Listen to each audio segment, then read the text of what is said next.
Today we're going to talk about why so many newbie runners hate running. Today we're going to talk about a couple of simple fixes that can change your perspective in the way you run and get you to love it. We all know once you get started for the first time, running can be painful, running's really horrible. We just actually don't want to get out there for the next run. I'm Devlin Eden from coachparry.com, and I'm going to hand over to Shona to get us started.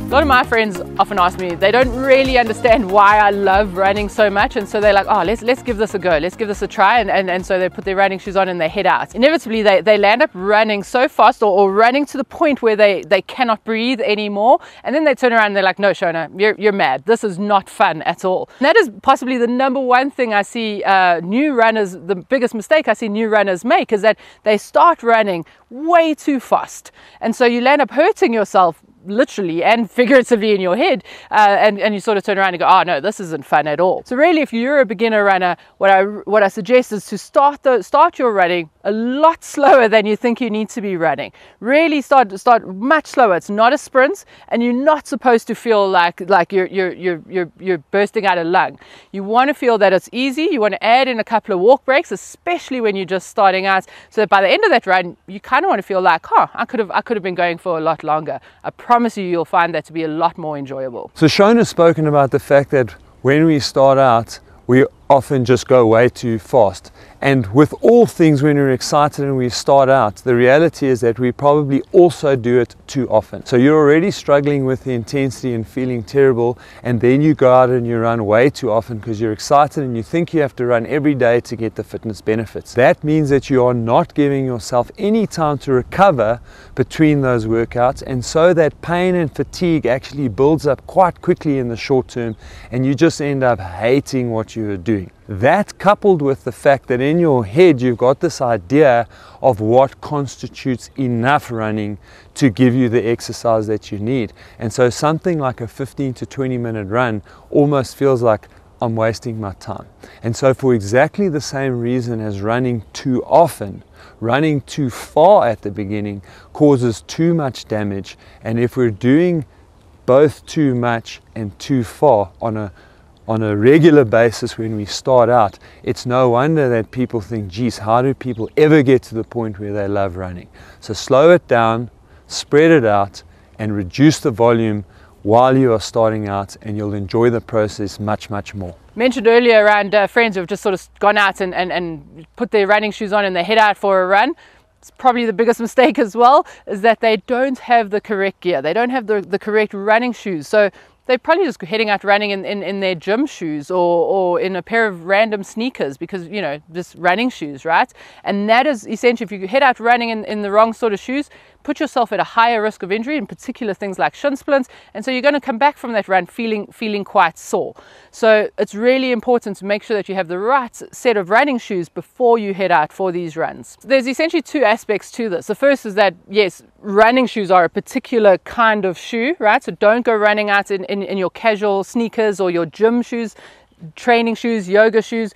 Those are specific kind of shoes. But then secondary to that, not all running shoes are made equal, right? So make sure that you go to a specialist running shoe store. They can have a look at your gait and how you move, and get you in the right sort of shoe specific to you. One of the things I love about running is that it is quite a simplistic sport. It is, you know, put your shoes on and go, and it really is. But there is an aspect to that we need to be a bit careful of. You want to make sure that you're running in the correct pair of running shorts. If you're just running in your beach shorts, the shorts you head out to the beach in, you're probably going to experience some chafing, and that's really going to not make running fun for you. So make sure you've got a good pair of running shorts or running tights that you use that are comfortable and prevent chafing as well.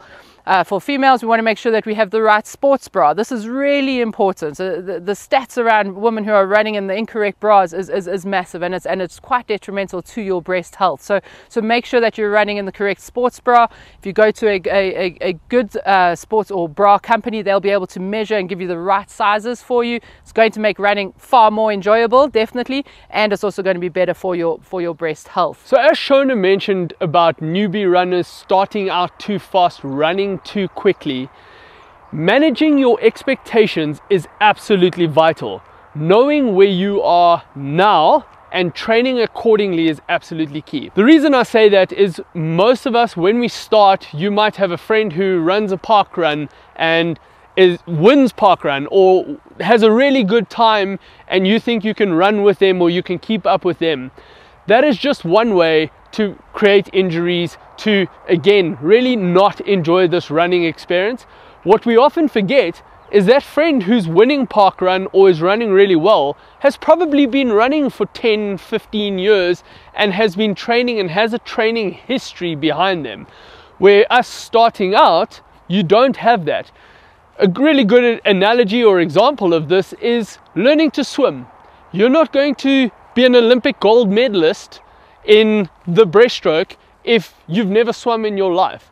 And that's what we're trying to get at here. It's where am I now? What am I capable of? It's not to say I might never run a really good park run. We can definitely work and getting there and improving your ability, but you have to start at the beginning. Learn to crawl before you can walk.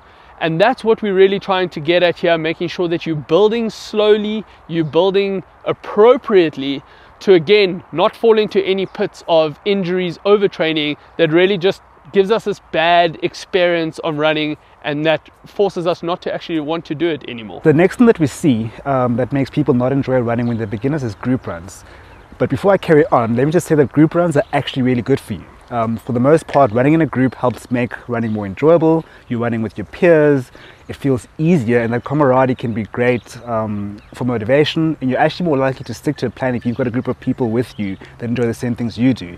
But what happens is that you sometimes end up in a group of people that are much faster and fitter than you, especially if you're a beginner. This is where the problem begins. So if you end up in a group of runners much faster than you, the group might tend to deviate towards the pace of the fastest runners. So you're at the back, struggling, huffing and puffing, and running with the beginner is very, very hard. And the group runs off, and you have a choice to either stick with the group or you fall back. If you stick with the group, you get tired, you get fatigued, and you increase your risk of overuse injuries. But if you hang back, you then end up running alone, and it's very, very demotivating. So you'll be very, very careful when you're doing group runs, in that you choose a group of runners that are at your fitness, or runners that understand that in order to run as a group, you've got to accommodate every single runner's abilities. Often once we get through that first 3-week phase and we're just starting to feel like we are actually getting fit and we are enjoying ourselves, we start looking around for advice and asking people advice. Typically we'll go and get that from the local club where people have been running for 5, 10, 15, 20 years. We also often have a preconceived idea of what it is that we want to get out of those conversations, and so what you find yourself doing is looking all over the place for getting advice for what you should be doing now, how far you should be running, and you get it from a lot of different places. You're getting all sorts of different advice about what intensity you should run at, how often you should run, how far you should run, and when we throw all these things together, none of it quite fits. As we've spoken previously in the video, this fatigue really starts to build up, pain starts to build up, you might end up getting repeatedly injured, and you really just sit there thinking like, how can this be described as fun? So one of the best things you can do is invest in one source. Find a fitness professional that you know that you can trust, that you can build up slowly with, and that you know that you are getting sound quality advice to lead you through those initial stages of running, and then into the area where you start to set yourself goals around distances that you want to cover, or distances that you want to cover in a particular time, and that will really help you to enjoy the process much, much more. If you are new to training and you'd like a little bit more guidance in getting the structure of your training right, click on the link on screen now for one of our training plans. And if you'd like to get a bit more information as to how smart runners train, putting the different components of training into a bigger picture, check out the video on screen now.